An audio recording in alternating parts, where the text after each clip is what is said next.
पश्चिम बंगाल विधानसभा के लिए दूसरे और अंतिम चरण की वोटिंग जारी है। हंगामे और हमलों के बीच वोटर्स अपने मताधिकार का इस्तेमाल कर रहे हैं। सुबह 5:30 बजे से ही लोग बूथों पर पहुंचने लगे थे। ज्यादातर बूथों पर महिलाओं की लंबी लाइन दिखी और यही महिलाएं मुख्यमंत्री ममता बनर्जी की ताकत भी रही हैं और इन्हीं पर इस बार पीएम मोदी ने भी फोकस किया है। आज मतदान के दौरान कहां-कहां बवाल हुआ, कहां-कहां बीजेपी नेता पर जानलेवा हमले हुए, आपको बताएंगे। दिन भर वोटिंग के दौरान क्या-क्या हुआ, पूरा हाल जानते हैं। सीएम ममता बनर्जी भवानीपुर से टीएमसी उम्मीदवार हैं, लेकिन आज वो कोलकाता में थी और बहुत गुस्से में थी। ममता बनर्जी ने बीजेपी और चुनाव आयोग पर फिर सवाल उठाए। कोलकाता में कहा कि हम चाहते हैं कि वोटिंग की प्रक्रिया शांति से हो, लेकिन बाहर से बहुत सारे ऑब्जर्वर आए हैं जो टीएमसी एजेंट्स को टारगेट कर रहे हैं। सीएम ने यह भी कहा कि कल रात सीआरपीएफ ने बिना पुलिस के 70 नंबर वार्ड के पार्षद के घर पर हमला किया। वो उस समय घर पर नहीं थे, सिर्फ उनकी पत्नी और बच्चे वहां पर थे, फिर भी उन्होंने उनके घर में तोड़फोड़ की। साथ ही उन्होंने ये भी कहा कि बीजेपी जो भी कहती है वो कर दिखाती है और वही कर रही है। जरा आसपास देखिए, हमारे सारे पोस्टर्स हटा दिए गए हैं। क्या चुनाव ऐसे होते हैं? ममता बनर्जी ने सवाल खड़े किए। वोटर वोट डालेंगे, पुलिस या सुरक्षा बल नहीं, ये भी कहना उनका। साथ ही उन्होंने कहा कि हाल ही में कुछ नए लोग लाए गए हैं और वो जो चाहे कर रहे हैं, वे आतंक फैला रहे हैं। उन्होंने कार्यकर्ताओं की रात भर पिटाई की है। बीजेपी जबरदस्ती चुनाव में धांधली कराना चाहती है, लेकिन हमारे कार्यकर्ता और हमारे लोग मरने को भी तैयार हैं, वो अपनी जगह छोड़ने को तैयार नहीं है। ये कहना है ममता बनर्जी का।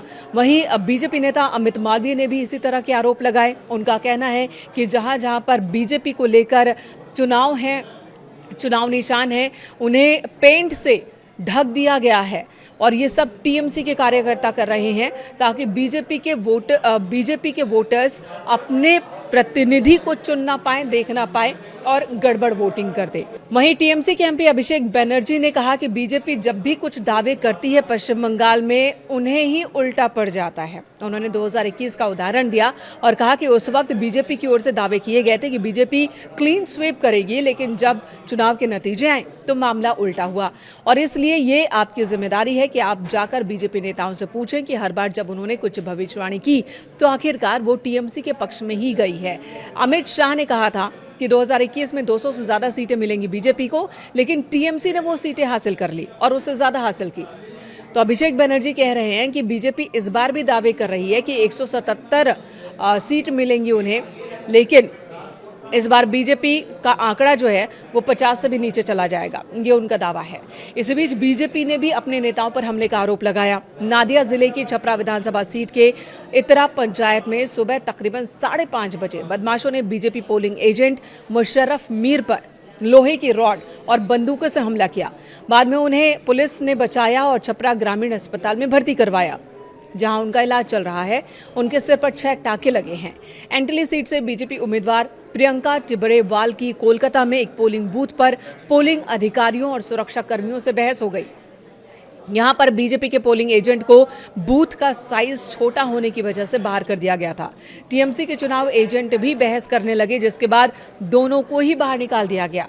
हावड़ा के बाली में ईवीएम में गड़बड़ी की बात को लेकर हंगामा हुआ। सीआरपीएफ जवानों ने 2 लोगों को हिरासत में लिया। राजरहाट गोपालपुर विधानसभा क्षेत्र के पंचननतला, घोषपारा, केष्टपुर में और चंदी बेरिया नवजागरण क्लब में भी ईवीएम की गड़बड़ी को लेकर के कुछ देर तक हंगामा हुआ। यहां पर कुछ वक्त तक वोटिंग रुकी रही। ईवीएम ठीक होने के बाद ही इन बूथ्स पर वोटिंग की शुरुआत हुई। आपको बता दें, पिछले फेज की तरह इस चरण में भी सुरक्षा के कड़े इंतजाम किए गए हैं। केंद्रीय बलों की कुल 2321 कंपनियां तैनात की गई हैं। इसके अलावा 142 जनरल ऑब्जर्वर, 95 पुलिस ऑब्जर्वर और 100 एक्सपीडेंचर ऑब्जर्वर की तैनाती की गई है। वोटिंग के लिए 41,001 पोलिंग स्टेशन बनाए गए हैं। दूसरे फेज में कुल 294 सीटों में से 142 पर वोटिंग हुई। 1448 उम्मीदवार चुनाव मैदान में हैं। इनमें 220 महिलाएं हैं। कुल 3 करोड़ 21 लाख वोटर्स अपने मताधिकार का इस्तेमाल कर रहे हैं। 2021 के विधानसभा चुनाव में टीएमसी ने इन 142 में से 123 सीटों पर जीत हासिल की थी। पहले फेज की 152 सीटों पर 23 अप्रैल को रिकॉर्ड 93% मतदान हुआ था। दूसरे फेज में वोटिंग परसेंटेज कितना रहता है, इस बात का भी इंतजार करना होगा, लेकिन बम्पर वोटिंग हो रही है। टीएमसी कह रही है कि एक बार फिर पश्चिम बंगाल की जनता उनके साथ ही है, लेकिन इसी बढ़े हुए आंकड़े को बीजेपी कह रही है कि बदलाव की बयार है ये। अब 4 मई को नतीजे आएंगे, तभी साफ हो पाएगा कि आखिर पश्चिम बंगाल की जनता ने क्या मतदान किया है, क्या परिणाम दिया है इन दोनों ही मुख्य राजनीतिक दलों को। और वहीं बात सीएम ममता बनर्जी की करें तो दूसरे फेज में मतदान उनके लिए बहुत अहम है, क्योंकि भवानीपुर से वो चुनाव मैदान में हैं और उन्हें टक्कर दे रहे हैं बीजेपी के शुभेंदु अधिकारी।